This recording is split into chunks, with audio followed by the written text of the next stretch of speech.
All right, we are getting pictures of inside the circuit house or the SP office where the meeting took place. Prime Minister there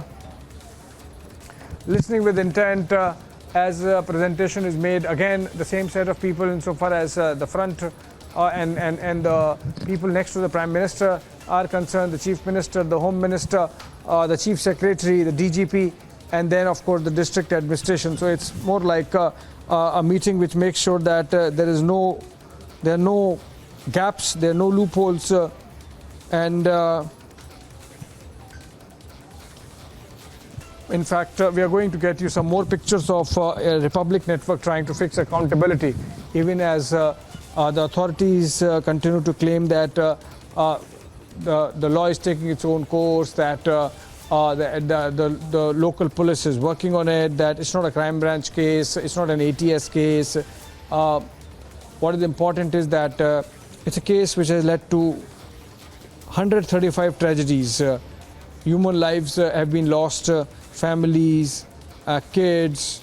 all those have been lost.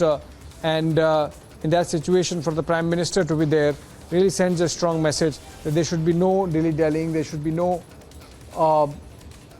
winking at the perpetrators, and the authorities should make sure, right from the Morbi municipality to the state government in the capital Gandhinagar, that they are brought to book at the earliest. Remember also, it has to be mentioned that Gujarat is heading into a poll cycle, an election cycle, most likely to be announced tomorrow or day after, which would set in motion a 40-day period where model code of conduct would be in place, and many of the decisions that can be taken easily by the virtue of being in the executive are either kept in abeyance, or in fact if there is something urgent and an approval is sought from the election commission, just delaying the process. So it is hoped that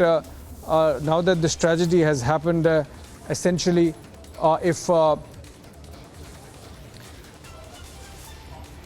given the fact that Prime Minister has been there,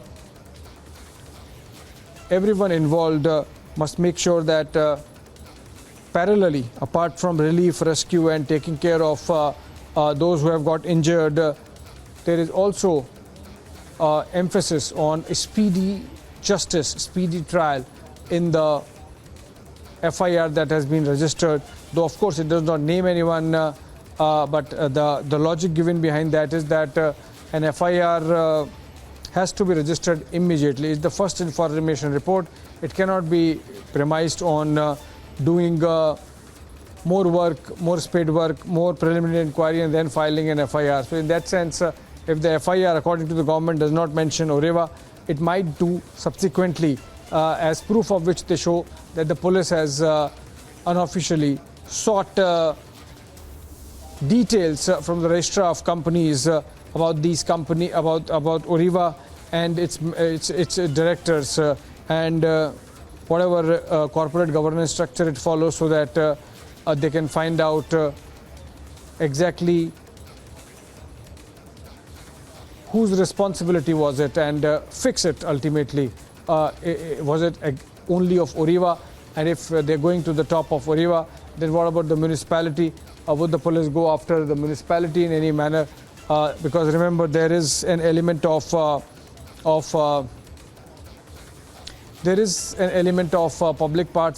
public-private participation in the contract that was signed between the two companies, between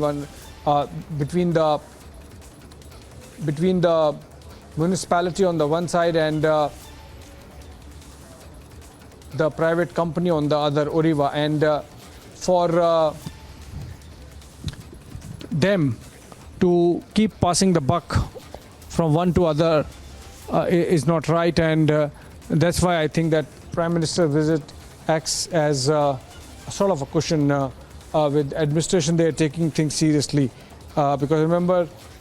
till yesterday the essential focus was on making sure that maximum lives are saved and that rescue goes on, and now in the last 24 hours it has moved to making sure that relief reaches these families, the ex gratia reaches these families, and parallelly investigation should move apace on who is ultimately responsible. That's the question we have been asking, in fact, since the tragedy unfolded on Sunday evening, and since Sunday evening itself, we have been asking some tough questions, and it is hoped that they would be answered to, if not directly, then in some other way. And that's what I got disconnected.